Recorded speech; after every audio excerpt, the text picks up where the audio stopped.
Welcome back. We are now in part 4 of my adventures in Korea. After 5 unforgettable days exploring the stunning coastal city of Busan, I'm back in Seoul, diving into new flavors, Hanok villages, and local markets. Let's begin.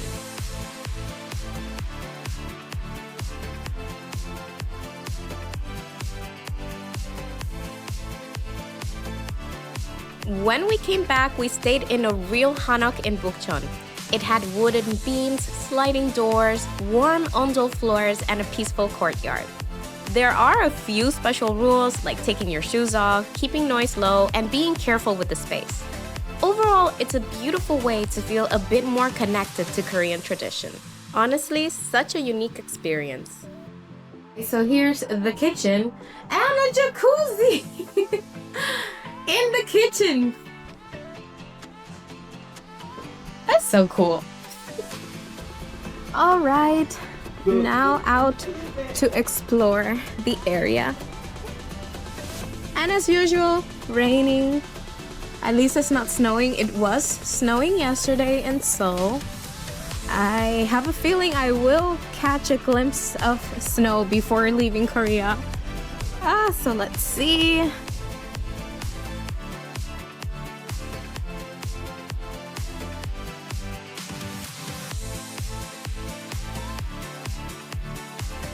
Okay, so crab shrimp sticks with chocolate. That is crazy. Now, our surprise for the night was stumbling upon Doma Insa-dong, a cozy restaurant known for its healthy traditional Korean meals. Our barbecue beef set arrived with plenty of delicious side dishes and stone pot rice. The warm atmosphere, friendly staff, and open kitchen made it the perfect spot to unwind after our trip from Busan. Oh, and they also make incredible kimchi and their very own Korean herb salt, which you can also purchase here.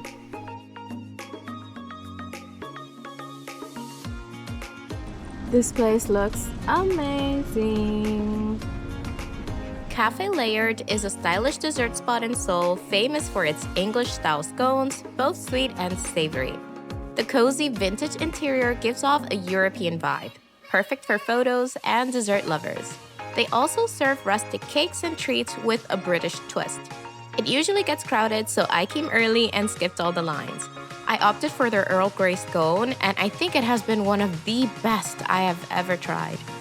It's so tasty. It's so tasty. And the cream is so good. Wow. All right, heading out to the next coffee shop. Let's see, Cafe Onion. Now, I'm pretty sure you have heard of this place, but if not, Cafe Onion has become a social media magnet because every corner is photo-worthy. I'm in the Anguk branch, which is housed in a beautifully restored Hanok, giving you that historic meets modern cafe vibe right in the heart of Seoul. Their bakery game is strong with plenty of must-try options. Just try to arrive as early as you can because it does get tourist-packed and items tend to sell out fast. There has always been such a hype with Onion Cafe, and it's really nice. It's cozy, and it has like this, antique vibe to it, like the authentic houses. But compared to last time that I was here, there's not that huge amount of people. There's not like this giant crowd. That was like a 3-hour wait time to get in. Yeah, so.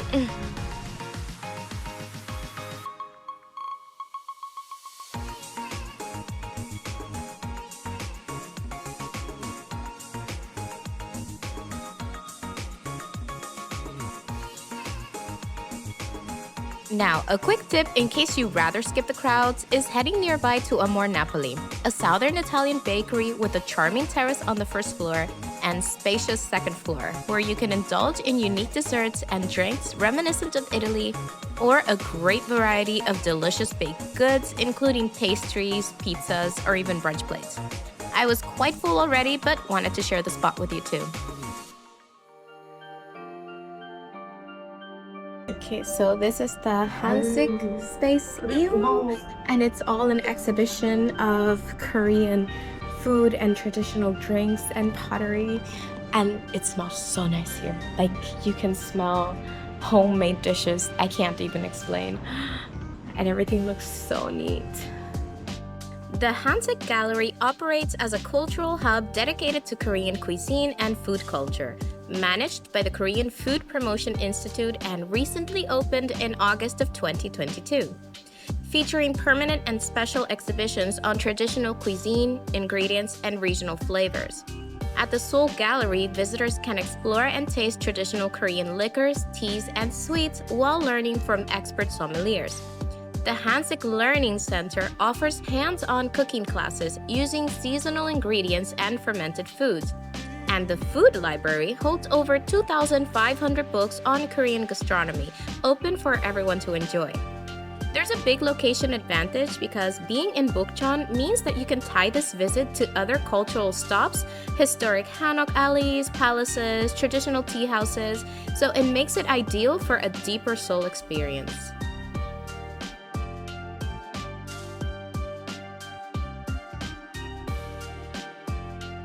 Now my next stop is the Seoul Donghaeng Farmers Market, launched by the Seoul Metropolitan Government in 2018 to connect the city with local farmers and producers.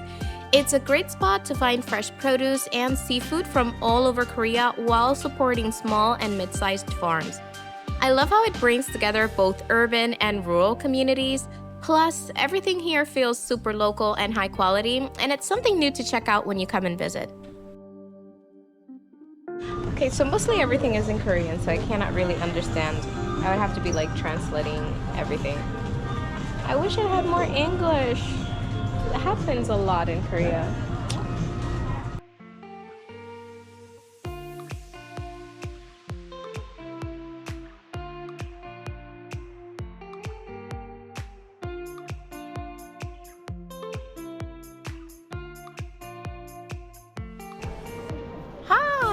I found a little pop-up market! Yay!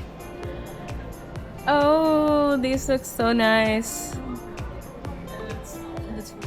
If you're looking for something special, this shop sells beautiful high-end jakwa cookies and other traditional Korean sweets that taste superior to mass-produced versions found in supermarkets. Everything comes in elegant bojagi, a traditional Korean wrapping cloth gift set, perfect for presents. Though, fair warning, they are on the pricey side, but indeed tasted amazing. This has to be the priciest jakwa cookie, which is a bit over $2, and it's just this so small.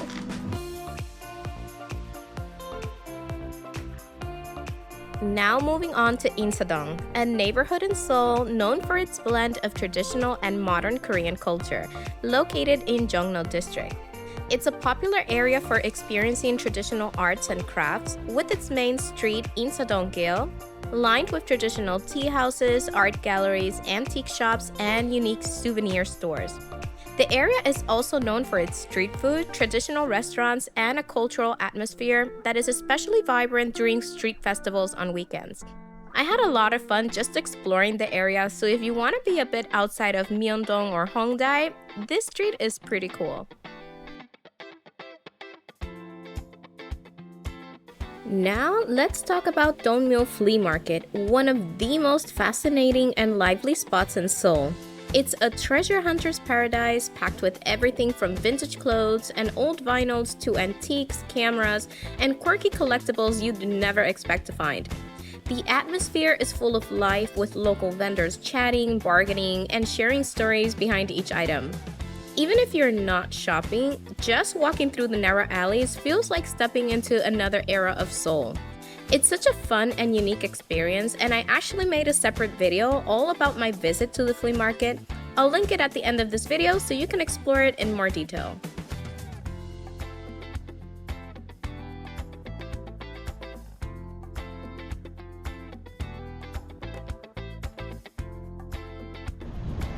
Alright, so this is Dongdaemun Market, and I was here last time, and I am only here again for one specific spot, which is the baffle-yaki. And I tried this last time and I went crazy. If you don't know what it is, it's kind of like some new street food invention from a lady, and she appeared on a Netflix series called Street Food Asia for the Seoul episode, the Korea episode. And I am just here for that. Like, I'm trying to find her in this mess. Hello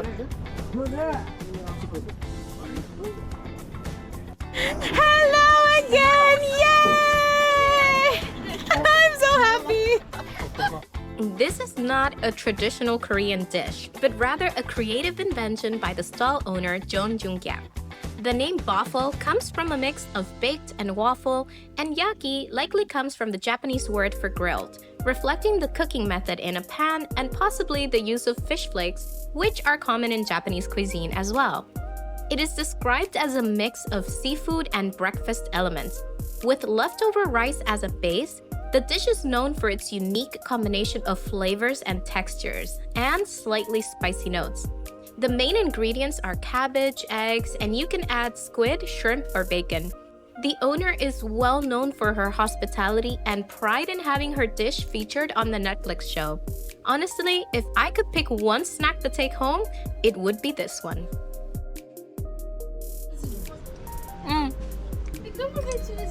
It's so hot, but it's so good. Thank you. The way I am enjoying this, oh my god.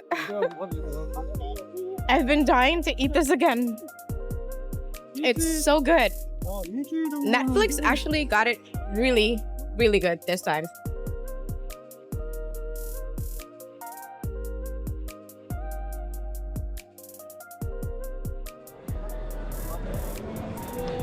Myeongdong is way nicer without rain and with hot weather. Way nicer.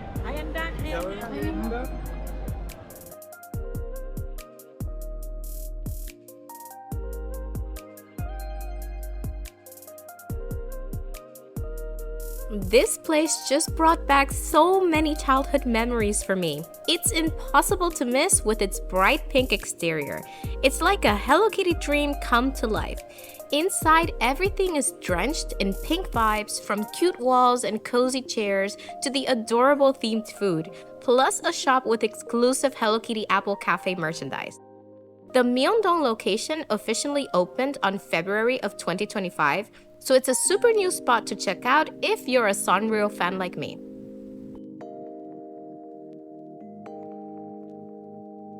I got super lucky because my trip lined up perfectly with the Squid Game Experience happening in Seoul. It's a full-on immersive attraction based on the Netflix show, and you actually get to play real-life versions of the challenges. Don't worry, totally safe. It was hosted at S Factory in Seongsu-dong on the east side of Seoul. You had to book tickets in advance on the squidgameexperience.com website. We paid 44,000 Korean won per person, and each session had a set time. The whole place was packed with photo spots, huge sets, iconic scenes from the show, costumes, props, everything. The games were fun, not scary, but you definitely feel the pressure to win. The event was all in Korean, and they did have a translator. Though his English wasn't the best, somehow we made it through. My favorite game was Red Light, Green Light. It was so surreal to actually play it in real life. At the end, the winner got a golden mask and access to a little VIP area for a special gift. Just a heads up, this isn't a permanent event. The cities, dates, and even the games themselves keep changing. If you ever want to experience it too, make sure to check their official website to see when and where the next Squid Game Experience will pop up. Okay, so I just finished the Squid Game Experience. It was actually really fun. It's like about an hour. I wasn't allowed to record anything else, and I think it's also not fair to do so. But it's really cool. I really enjoyed it. It was fun, but I didn't win. I got to the top 6, but I didn't win. But still.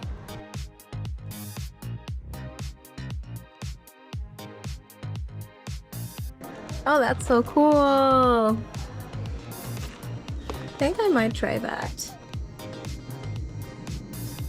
I have everything here. Oh, oh wow!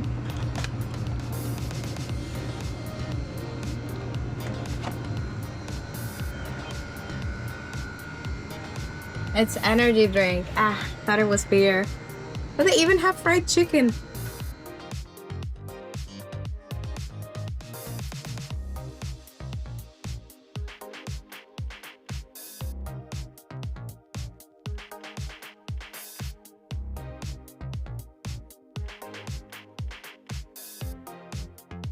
To end the night, I headed again to Gwangjang Market, one of Seoul's oldest and most iconic traditional markets, super packed with food stalls and local vendors.